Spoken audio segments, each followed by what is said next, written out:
Well, welcome to one and all to the What's Next for Financial Advisors, the podcast. Today's session features our dear friend, Mr. Michael Fischer, and falls under the category of This is How We Do It. For those of you who don't know what's next, we are a full service consulting firm. We focus almost exclusively in the financial services area, working with financial advisors, teams, OSJs, offices of supervisory jurisdiction, broker dealers, you name it. Given our experience of over 80 years, there's pretty much nothing that an advisor or team of advisors could need that What's Next hasn't done previously. And well, so much. Thus endeth, Michael, the commercial. We're also joined by producers Brandon Kirst and Amy Gouldy. Welcome. Don't say a word out loud. Just sit there and look good. All right. Thanks, guys.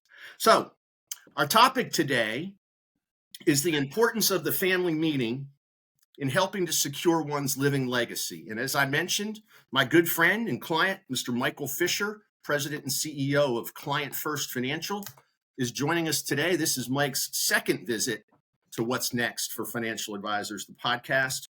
Michael, welcome. Thank you, Bill. Always glad to be a guest on the show. So I'm looking forward to talking about this important topic. That's one that, most people overlook. And I think it's important that we start bringing that to the forefront so people understand how important it is and what it is that we're talking about, that family meeting. I agree. We'll do a little background first, but I'm just going to add to that I think it's in the back of the mind of many financial advisors, but they're not sure how to go about doing it. And they're not sure, I guess, first and foremost, of what to do to try to get everybody, all the key important stakeholders, as I like to say, in the room. So we can touch on that as well. So Mike, how long we known each other now? Oh, Bill, I'm going to say 15 years. Yep, okay. 15 years. And when was the last time we had a conversation that we didn't laugh at each other? I think a week ago Thursday. I'm crushed. I can't remember one. Mike and I are very dear friends. For those of you who caught the last podcast with Mike on philanthropy and legacy, Mike is such a dear friend that he actually went and got ordained online and conducted our wedding. The beautiful Molly Rambo, and my wedding back on July 25th of 2015. And as I always say, he did a wonderful job, even though his hotel room had no furniture and he got no sleep the night before. That's true. It was like camping in Narragansett, Rhode Island. But inside. But inside, yes. Well, I hear they have furniture now, 9 years later. So, all right. Anyway, Michael, a little bit of your background real quick. We've done this before, but for folks who are tuning in, Sure. Listening to you first time. Yep. So I've been in the financial services industry for 36 years. And during that time, things have changed rather dramatically in the scope of planning, products that are offered, changes in tax laws, regulations, and so forth. So it's an ever-changing business. That's what keeps me really motivated to stay in it. And in 2011 is when I established Client First Financial. It's in Fogelsville, Pennsylvania. We're a financial advisory firm that over the last, I'm going to say 8 years, have been really starting to focus on retirement planning. And in the last 2 to 3 years, really starting to look at this legacy planning as my clients have grown with me and have gotten older. It's becoming to the forefront now that we're here to try and take a closer look at what that's all about. And we'll get there in just a minute. I'm gonna take this part, Mike, rather than ask you. I'm gonna tell the audience where the name Client First Financial came from. So 10 or 11 years ago, or 15, or 14. I'll get it right shortly. 14 years ago, as we started working together, you came up with the idea that you wanted to brand with your own DBA, your own name, your own identity, so that you could start to separate yourself even more from the herd in the financial services industry And I suggested that for a week or two, every time you met with a client, you asked them, why do you work with me? What are some of the things you like about what we do for you? And you can take it from there. That's the exercise I tasked you with. What did you come back with? What did you find? Well, what people were saying were things like he always puts us in products that meet our needs. He answers our questions in simple ways that we can understand, and it was things like that. That as we looked at the list, it came more apparent that we put the client's best interest first, and that's how we developed the name Client First Financial. And then we took it a step further and saying, not only do we put our clients first, we put our community first. We basically put everyone ahead of us in order to achieve whatever they're trying to accomplish in both their financial and personal ways of living. I want to point one other thing out that came from that list. It was about 3 pages, single spaced, Amy and Brandon. It wasn't, it was a lot of stuff on it. And he did a very good job of following up. One of the other things was you don't rush us. You take all the time we need and you don't rush us into things, nor do you rush us in and out of your office. And I know for a fact that that continues to this day. Now, Mike, you took an extra step in 2012. Yes. To demonstrate your commitment to philanthropy in the communities in which you work and live. Tell us about that. So in 2012, I thought, how is there a way that I can give back? Now, previous to that, I have been involved in the Kutztown Lions. Those service organizations do a lot of giving back to the community through sweat equity, but I wanted to expand it and do something bigger than that. So I started the Client First Foundation, in which I've put money into this foundation. It's provided for through the Lehigh Valley Community Foundation, which is an organization in Allentown and serves the whole Lehigh Valley. And the whole idea was through having the foundation, I can give monies back to the community. But to take it a step further, I'm not permitted to thank clients. Well, I'm very limited to how I can thank clients for being. There are compliance rules in the financial services. Yes, absolutely. So yeah. There just were 3 more created in just the last minute we spoke. So as a way of giving back and saying thank you to my clients, I told them about my foundation. I said, who would you like me to give to? And through that, they would tell me, and I would then make a donation to those charities that they felt most proud of. And what we discovered over the years is there was a sense of pride that came out of me giving back to the community and the client saying, wow, he actually gave to the charity that meant the most to me. Yeah. So that was very, very gratifying. And it's to this day, it's still, when I give money to an organization, clients recognize those organizations and are constantly thanking me for supporting the causes that are most important to them. Now, and your personal efforts to be philanthropic in the Lehigh Valley and beyond have now extended to your participation with some well-known, excellent philanthropic community. I'm going to stop saying philanthropic today. Yeah. For some reason, I'm falling over it. Some community-based organizations. Talk about that briefly. Yeah. So one of the things that I was told when we were giving out to all these various nonprofit organizations, as I got more involved, I started getting into that philanthropic space. And people said, it's great that you give to all these organizations, but you're really not having an impact. And if you want to have an impact, you should try and focus in one particular area. And the area I chose to go deep into were helping those in need. So how do you help those in need? Well, you could give them money, which I do, but another way was I got involved in their boards, and I currently sit on 2 nonprofit boards. I'm the president of New Bethany, which is an organization that helps those in need in primarily South Bethlehem, but really it's all of Bethlehem and the outskirts. And then the other one is Valley Youth House. I sit on their board of governors, and they help children at risk throughout eastern part of Pennsylvania. They go all the way up to Wilkes-Barre, down to Philly, and all the way out to just about Harrisburg. So those are two areas, and it's really helped me to focus and understand that particular area, and that's where I'm going to continue to focus my efforts going forward. And it's something to behold, Mike. Your commitment to these organizations, the time you put in, and the money that you donate is pretty substantial and pretty amazing. So my compliments on that, as Thank always. you. Okay, Michael, the concept of legacy planning is what? And then let's get to this the importance of this family meeting. Are you doing the Kornheiser thing, going to the notes? I'm going to the notes because I don't want to miss anything. So, the whole idea behind legacy planning is basically understanding what your principal values and beliefs are. Your legacy is how you are known and how you want to be remembered.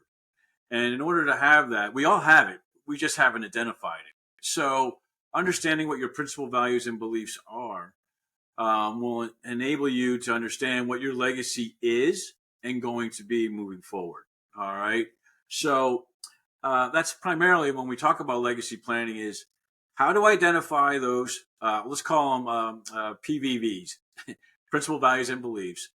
And then how do we get them in alignment with our plans, both financial and personal plans, and then go to the solutions to make sure that they're in line with our plans and our principal values and beliefs so that our legacies can go fulfilled and get fulfilled. Now we're going to go through and maybe specify a little bit in each part of that step. But once again, today is to focus primarily on the family meeting. I've heard you say before, and I agree wholeheartedly, that whether or not people realize it, every day that they're around, they are building their living legacy. Whether by intentional acts or not, they're imprinting on people how they'll be remembered. And so the concept of legacy planning helps to bring a great deal more purposefulness, intention to driving that living legacy, wouldn't you say? Absolutely. Absolutely. And it's funny, I was talking to a good friend of mine the other day, and when I first told him about legacy, he automatically thought, like most people, that's for the wealthy and more affluent. And yet, as he was talking, he goes, one of the things I'd like to do is help people, and he's into real estate, help people get the home that they're looking for. And I go, okay. And he goes, and if they need help finding a mortgage broker or this, that. And I looked at him and I said, so one of your legacies is you like helping people. And he took a step back and he never gave it the thought that that's one of his principles, values, and beliefs. I like helping people. It actually what motivates him. He doesn't care about the money because he's well off, but he cares about helping people. So it's simple things like that you have to help people identify what those are. And then once you have that, Bill, then you can start focusing on, okay, what is important in my daily living, and how am I going to carry this legacy on? So identifying principal values and beliefs is part conversation, but also doing an examination of how people live their lives currently. Yes, and absolutely. Who they touch and who they impact. Cool. And once you have those in place, then the next step is to do what? Make sure that the legal documents are in place, or the financial stuff. There you go, Bill. You're doing what Well, I'm not the financial advisor, Mikey. I'm not the financial advisor. I would prefer that you actually carry the conversation, please. Okay. So what you're doing is you're focusing on a solution. And you can't do that. Most people, whether you talk to other financial professionals or see it in media, whether print or on screen, they focus on the solutions. What you need to do is you have to take a step back, and you have to, once you identify those principal values and beliefs, you have to put them in alignment with your plans. Okay, what are you trying to accomplish? And are they in alignment with those principal values and beliefs? Then once you have that, the solutions are what are supposed to go into that plan to keep everything in alignment. And they can be adjusted over time. And I can give you an example. All right. Somebody tells me what's important to me is getting my kids educated.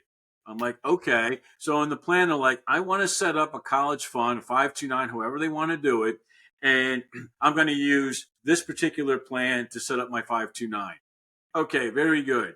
They set that all up. A year later, You find out they bought a Maserati. And I'm like, well, what's with the Maserati?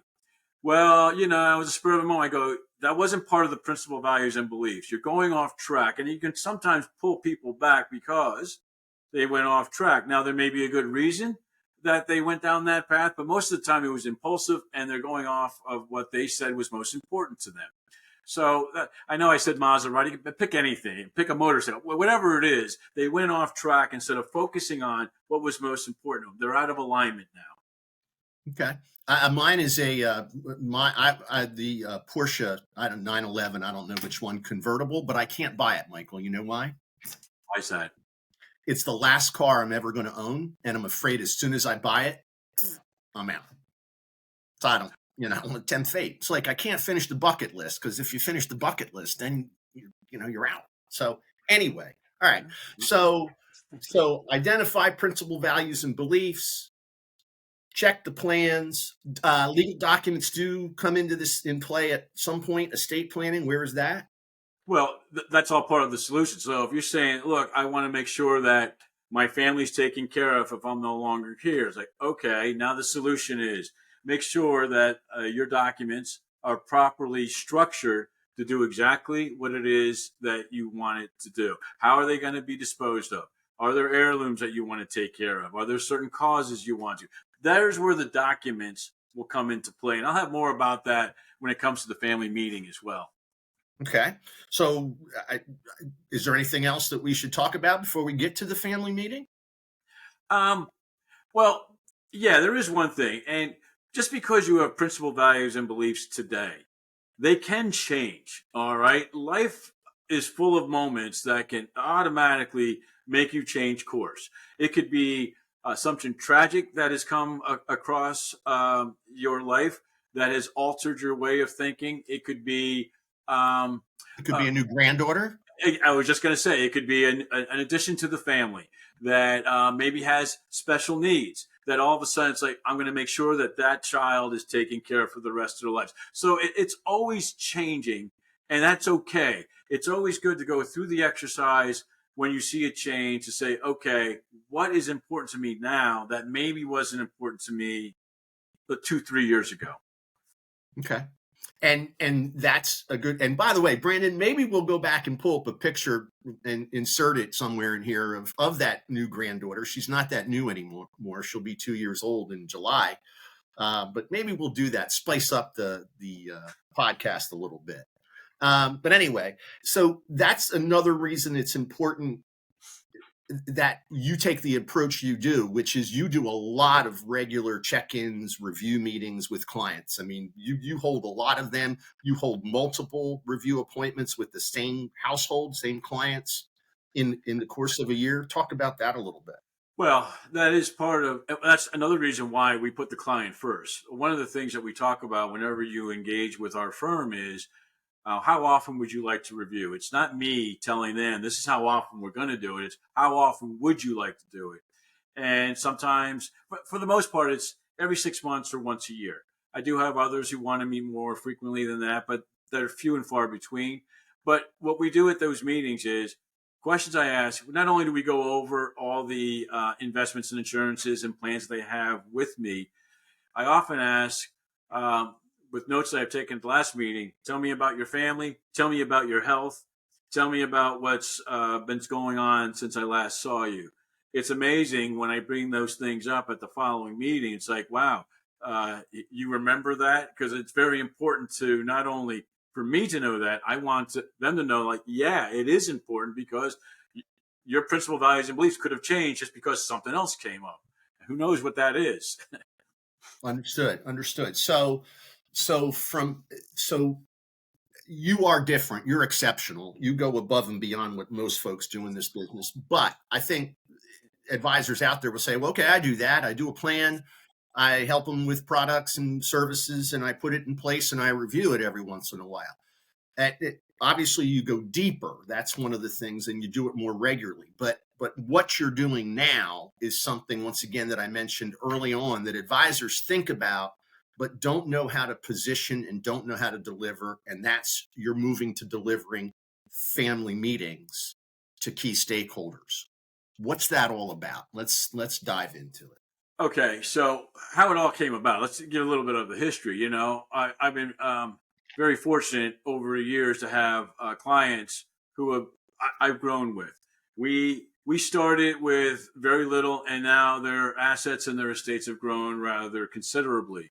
It was never our intention to have all that disappear because plans weren't put into place properly to settle those things. So what I've seen, and unfortunately I've seen too much of this. I've seen families break apart over petty little things about who gets the grandfather clock, for example, and we see family traditions just being wiped out because of this breakup of a family. The other thing is because things weren't properly communicated. Estates are shrinking because assets are being disposed of improperly, which is causing more taxes. And the family's dream or mom and dad's dream of passing on things is going unfulfilled.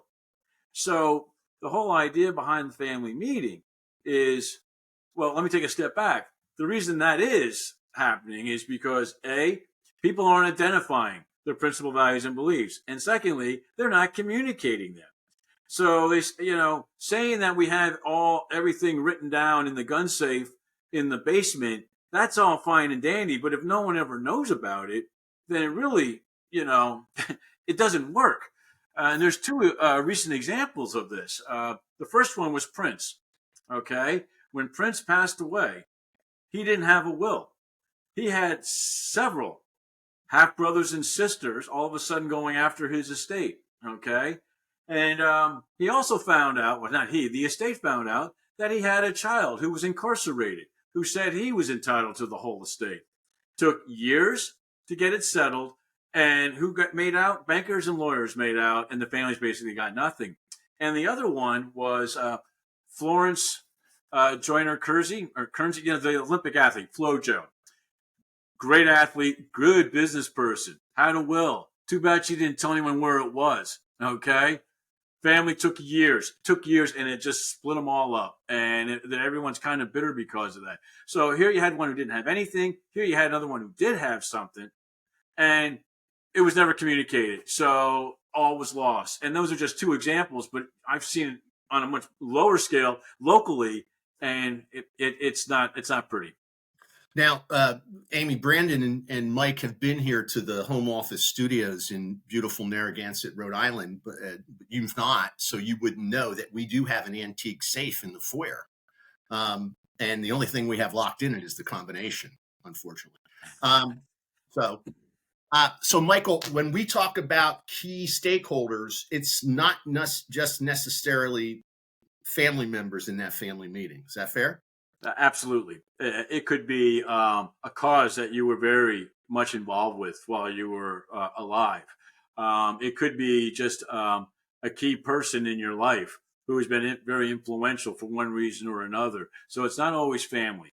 Could it be an attorney? Sure. Could it be an accountant? Sure. But could it also be the president of an organization that you supported? Absolutely. So key stakeholders is broad because it could be a lot of different people. But most people think of it's just the kids, the relatives. So that's right. And I would think that the more, not the merrier, but the more of those types of people, the lawyer who's going to handle the estate and the banker and you, of course, I think the more that are in there and coordinated, I think the smoother things would go upon the passing of one of those top family members. Absolutely. But there has to be a coordination because a lot of times the lawyer doesn't know who the kids are, or the accountant doesn't know who the lawyer is, or the financial, everyone's kind of, it's a puzzle that hasn't been put together. So that's the other thing that's important about the family meeting. Now, one of the things I would hear and in the past and probably would still hear from an advisor is, well, mom and dad don't want the kids to know what they have. How do you handle that? Or first of all, it's probably the case in some cases. How do you handle it with mom and dad? And then how do you get them to get the kids involved? Well, that's becoming less and less. That's actually a generation before my client's generation. It was my client's parents. It's my And one of the generation. things that I have noticed is, my mom or my dad, they did things that way, and it was a big mess. And we don't want to have this same issues that my parents put us through. So that's becoming less and less, Bill. But in a way, um, when we have our meetings, we try to bring that up in a way that makes it less threatening, if I can use that word. It's like, I'm not telling you what to do, but I'm telling you here is something that would make it a lot easier for your estate to be settled, and that's being more and more accepted, and more people are willing to take a look at that, and unlike years ago. So first and foremost, it's about making the offer to hold that type of meeting and explaining the benefits. So make it easier for mom and dad or whoever it is, the client A, to visualize the benefits of that.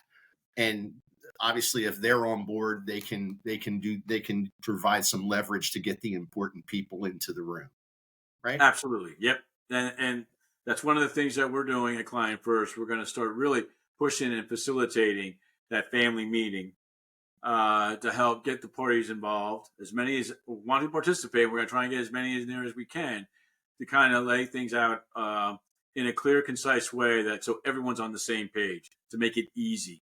Now, I would think with that many people and some of the types you mentioned, you've got some type A personalities in the room. So it's obviously important to have an agreed upon agenda ahead of time and make sure everybody gets a chance to talk, but not talking over each other. And everybody probably should be doing more listening than talking. Yes, and it's funny. I've also said this to my clients. I go, "You are the king and queen of the court. What you say is going to go. So anyone who squabbles, mom or dad or both, can just put their foot down and say, 'This is the way it's going to be.'" So I mean, it's having that meeting, maybe in a neutral site like the Client First office, that would allow them to do that rather than being at the house where they're all going to wander off in their own little directions. So we're focused in that particular topic. And you have a beautiful office in the barn. Um, in Fogelsville, you could have that meeting and you could have people sitting on the Bill Rambo Memorial couch in the We background. could. And we'll and Brandon, you know that story. Mike and I went furniture shopping together 15 That's years how ago. close we are. That's how close we are.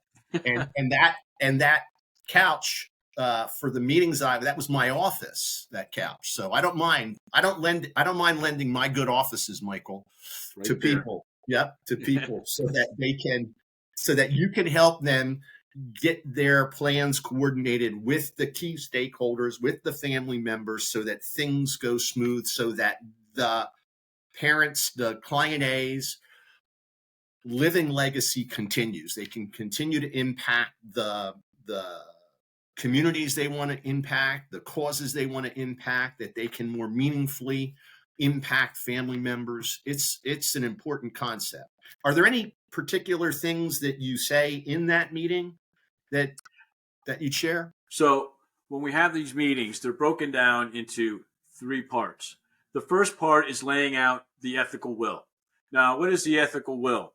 This is something that I learned about several months ago, and it's basically saying I'm going to explain what my principal values and beliefs are. Now, there's several types of statements that you can make. I'll give you some examples. I'm going to refer to my notes. Okay. Go ahead, Kornheiser. I am most grateful for telling people what you're most grateful for. I'd like to see your inheritance go towards. And finally, the most important tradition that I want to see continue. So things like that's part one, that ethical will that a lot of people think about and they assume is going to happen, but telling folks this is what we or I would like to have happen are two different things. So that's basically explaining what those values, principal values and beliefs are. Step two is the one that everyone's going to think about. It's like, okay, what's the role of each person involved here? family members and key stakeholders. All right, you're the executor of my will. Here's what that's going to involve. Here, you're the POA. Here are your responsibilities. POA, power of attorney. Power of attorney, excuse me. Thank you. Um, Here, my final arrangements. You're in charge of that. Oh Trustee, yeah, TV guide in my left hand and the TV remote in my right. That's what and I you know have what? in As mind. long as they know where to put that stuff, you know what? I had one family. The guy loved playing cards. Deck of cards right there in his jacket pocket. It means little things like that make you laugh, but you know. And then business. I have a business. You are going to be taking over the business, explaining that and saying, and here's how that's going to work. So once you have that part all laid out, that's all very important. At least people know what they're supposed to do versus finding out what they have to do after it's already, the event has already happened. Then the last one is laying out the rules of how this legacy, my estate and legacy are going to be, disposed Disposed of. of. Yeah. Okay. Timetables for like when are taxes going to be paid? When are heirlooms going to be passed on? Cash disbursements, businesses being transferred. But the other one is how about the future legacy moments? Family and public events and gatherings. That's that part of that tradition. And I can give you an example. I have a family right now. Dad passed away while he was alive. Every other year, they got together at the Outer Banks. Man's been dead 16 years. They still get together, and there's 30 of them now because the families have expanded. And that's a tradition that they do not and will not break. So Cool. things like that. That's what's going to help. And those three things, if those are laid out, then people understand what's going on. It should prevent resentment. It should have people help each other instead of fighting over what they think is theirs and how things should be done. It goes a lot easier for sure in my experience when everybody's wishes are understood, the correct plans are in place, the right players are in place. Having lived through it personally, I know that it does a heck of a lot to make sure that things go much smoother. There's, and think about the situation. You're experiencing loss, probably a very dear loved one, and you probably can't even think straight for a while. So to have it laid out for you and for those professionals to know their roles and to have you helping to guide it all along the way, I think is a blessing, to be sure. So anything else to talk about with the family meeting? Well, there's just two things. And I've been talking and putting on seminars on two areas. Okay. The first one is an exercise type of program in which we help people identify what their principal values and beliefs are. Very important. And it's funny when you put a group of people together and you have them go through the exercise, the types of conversations that you hear in that room are just like mind blowing because they never gave it a thought. I bet you, I was say, I bet you hear that constantly. I never really thought about this in this way. Absolutely. Yep. But the service providing. That's fantastic. The other one that I've started using or having it's called Share Your Love. It's basically getting your house in order, and there's a guide that kind of tells you everything that should go into that family meeting. Now, if you don't want to have the family meeting, it's a blueprint. I would prefer to have the blueprint and the family meeting. And if I had a choice between the two, the family meeting is even more important than the blueprint, but at least things are spelled out. So those are two topics, and I'm going to be adding others as we go down the line. One of them that I'm really going to start focusing on, okay, you lost a spouse. How are you reacting post spouse being gone? Because it alters a person's legacy in a different kind of way, and that's one I'm slowly putting together, and that's going to be one that in the future I want to share with people because there's a lot of people who don't understand that at all until after it happens, and I want to give them a sense of here's what you need to be prepared for, and that's also part of the legacy. So maybe when you have that fully fleshed out, which I assume won't be long, knowing you, maybe we revisit and do another podcast on that. Absolutely, and maybe at some point also, I may even have examples of actual people who have lived through it and and have them share their experiences, so that so people are more aware. That would be powerful. That would be powerful indeed. All right, Michael. Any other last words of wisdom or thoughts on this? It was excellent information, and I'm glad we gave you the opportunity to share it. Anything else? No, other than this is going to be more and more of my practice, and I think with you hear the same thing all the time. The baby boomers are getting older. There's going to be trillions and trillions of dollars being passed down. Well, don't you think it's time that we start focusing on that more so than yes, retirement's important. Getting you there is very important, but what are you going to do when you pass? So that's going to become more and more of a focus, and I hope to be a leader in that area going forward, so that I can help educate everyone as the importance of the legacy and carrying on your legacy. Well, I in particular hope that you'll be there to help smoke all my cigars and drink all my bourbon when I pass, because I don't want any of it wasted. So you can No lead worries, that Bill. charge. What's that? No worries. We can start on that this weekend if you want. I'm heading to Florida. I'm heading to Florida later today. So I didn't say you had to be there, Bill. Just leave the keys. All right.